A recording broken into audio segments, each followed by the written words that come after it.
Assalamualaikum warahmatullahi wabarakatuh. Perkenalkan, nama saya Rizky Arya Muhammad dengan NPM 195030093. Assalamualaikum warahmatullahi wabarakatuh. Perkenalkan, saya Alivia Nurfitriani. NPM saya 1950386. Assalamualaikum warahmatullahi wabarakatuh. Perkenalkan, saya Diana Fisa Muflihani, NPM 195030071. Kalimat efektif. Kalimat efektif ialah kalimat yang secara tepat dapat mewakili gagasan atau perasaan pembicara atau penulis, serta sanggup menimbulkan gagasan yang sama, tepatnya dalam pikiran pendengar ataupun pembacanya. Syarat-syarat kalimat efektif. Yang pertama ada kesatuan gagasan. Kesatuan gagasan berarti kalimat yang mengandung suatu ide pokok. Dalam laju kalimat tidak boleh diadakan perubahan dari satu kesatuan gagasan kepada kesatuan gagasan yang lain dan yang tidak ada hubungannya. Yang kedua ada koherensi yang baik dan kompak. Yang dimaksud dengan koherensi atau kepaduan yang baik dan kompak adalah hubungan timbal balik yang baik dan jelas antara unsur-unsur yang membentuk kalimat itu. Bila gagasan yang tidak berhubungan satu sama lain disatukan, maka selain merusak kesatuan pikiran, juga akan merusak kesatuan koherensi kalimat yang bersangkutan. Yang ketiga ada penekanan. Inti pikiran yang terkandung dalam tiap kalimat atau gagasan utama haruslah dibedakan dari sebuah kata yang dipentingkan. Kata yang dipentingkan harus mendapat tekanan atau harus lebih ditonjolkan dari unsur-unsur yang lain. Yang keempat ada variasi. Variasi merupakan suatu upaya yang bertolak belakang dengan repetisi. Repetisi atau pengulangan sebuah kata untuk memperoleh efek penekanan pemakaian bentuk yang sama secara berlebihan akan menghambat selera pendengaran atau pembaca. Yang kelima ada paralelisme. Paralelisme atau kesejajaran bentuk artinya menempatkan gagasan-gagasan yang penting dan sama fungsinya ke dalam suatu struktur atau gramatikal yang sama. Bila salah satu dari gagasan ditempatkan dalam struktur kata benda, maka kata-kata atau kelompok-kelompok yang lain yang menduduki fungsi yang sama harus ditempatkan dalam struktur kata benda pula. Yang keenam ada penalaran atau logika. Dalam kehidupan sehari-hari, kita mengalami kenyataan-kenyataan yang menunjukkan bahwa ada anggota masyarakat yang dapat mengungkapkan pendapat dan isi pikirannya dengan teratur, tanpa mempelajari secara khusus struktur gramatikal suatu bahasa.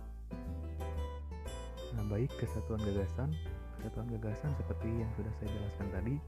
Kesatuan gagasan berarti kalimat yang mengandung suatu ide pokok. Dalam laju kalimat tidak boleh diadakan perubahan dari suatu kesatuan gagasan kepada kesatuan gagasan lain yang tidak ada hubungannya. Kesatuan gagasan memiliki dua jenis bentuk, yaitu yang jelas kesatuan gagasannya dan juga yang tidak jelas kesatuan gagasannya. Yang jelas kesatuan gagasannya, secara praktis sebuah kesatuan gagasan diwakili oleh subjek, predikat plus objek. Kesatuan yang diwakili oleh subjek, predikat plus objek itu dapat berbentuk kesatuan tunggal, kesatuan gabungan, kesatuan pilihan, dan kesatuan yang mengandung pertentangan. Yang tidak jelas kesatuan gagasannya. Kesatuan gagasan biasanya menjadi tidak jelas karena kedudukan subjek atau predikat tidak jelas, terutama karena salah menggunakan kata-kata depan. Kesalahan lain terjadi karena kalimatnya terlalu panjang sehingga penulis atau pembicara sendiri tidak tahu apa sebenarnya yang ingin ditulis atau dikatakan. Koherensi yang baik dan kompak. Yang dimaksud dengan koherensi atau kepaduan yang baik dan kompak adalah hubungan timbal balik yang baik dan jelas antara unsur-unsur dalam kurung kata atau kelompok kata yang membentuk kalimat itu. Bila gagasan yang tidak berhubungan satu sama lain disatukan, maka selain merusak kesatuan pikiran, juga akan merusak kesatuan koherensi kalimat yang bersangkutan. Selanjutnya, pemaparan materi akan dilanjutkan oleh saya, Alivia. Koherensi kalimat menjadi rusak karena 4 hal. Pertama, tempat kata dalam kalimat tidak sesuai dengan pola kalimat. Kedua, salah mempergunakan kata-kata depan, kata penghubung, dan sebagainya.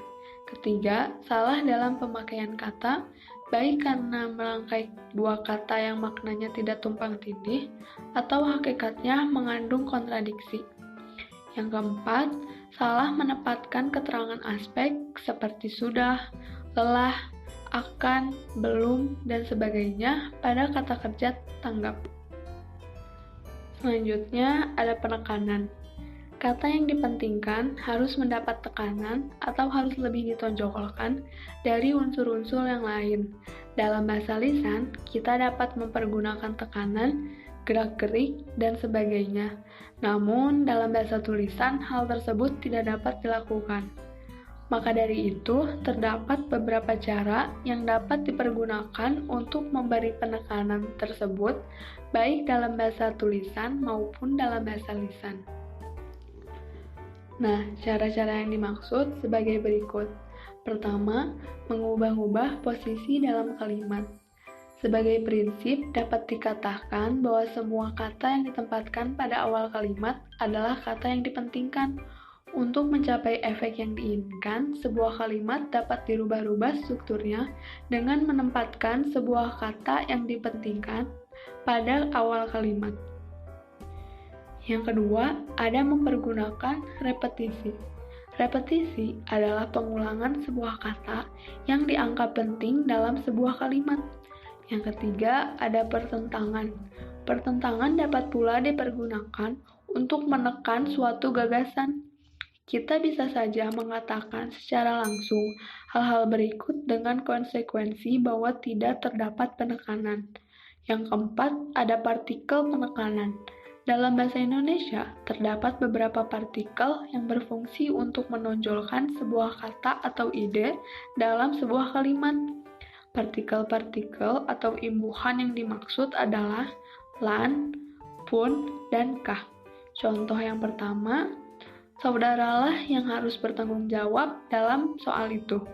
Contoh kedua, kami pun turut dalam kegiatan itu. Selanjutnya, ada variasi. Repetisi atau pengulangan sebuah kata untuk memperoleh efek penekanan. Pemakaian bentuk yang sama secara berlebihan akan menghambarkan selera pendengar atau pembaca. Karena itu, ada upaya lain yang bekerja berlawanan dengan repetisi atau variasi. Assalamualaikum warahmatullahi wabarakatuh. Perkenalkan, saya Diana Fisa Muflihani, NPM 195030071. Di sini saya akan melanjutkan pembahasan mengenai variasi. Variasi dalam kalimat dapat diperoleh dengan beberapa macam cara, yaitu yang pertama, variasi sinonim kata. Variasi berupa penjelasan-penjelasan yang berbentuk kelompok kata. Pada hakikatnya, tidak merubah isi dari amanat yang akan disampaikan. Yang kedua, variasi panjang pendeknya kalimat.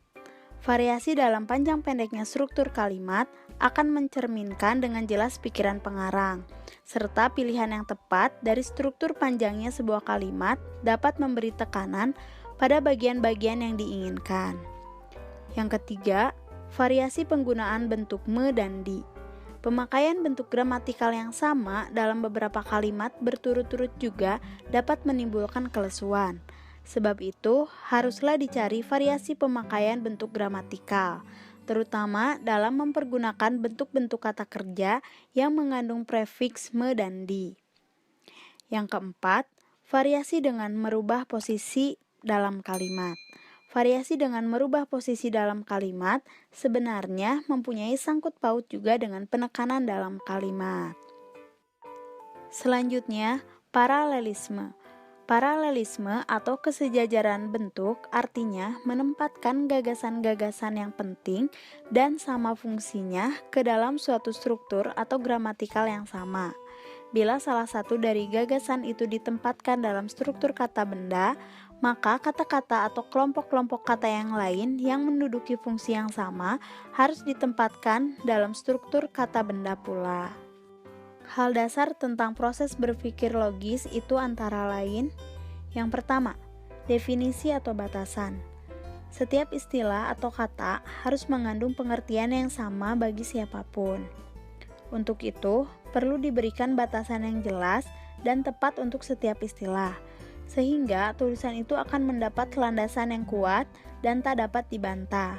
Jenis definisi yang dikenal antara lain definisi yang berupa sinonim kata, definisi berdasarkan etimologi atau asal-usul kata, definisi formal atau real, serta definisi luas.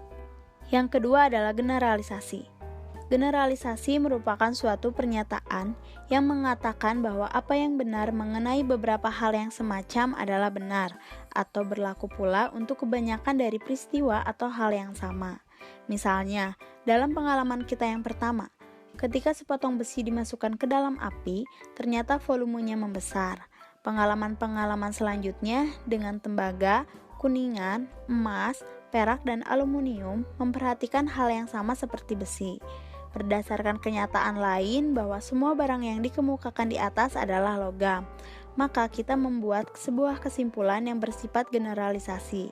Semua logam akan memuai bila dipanaskan.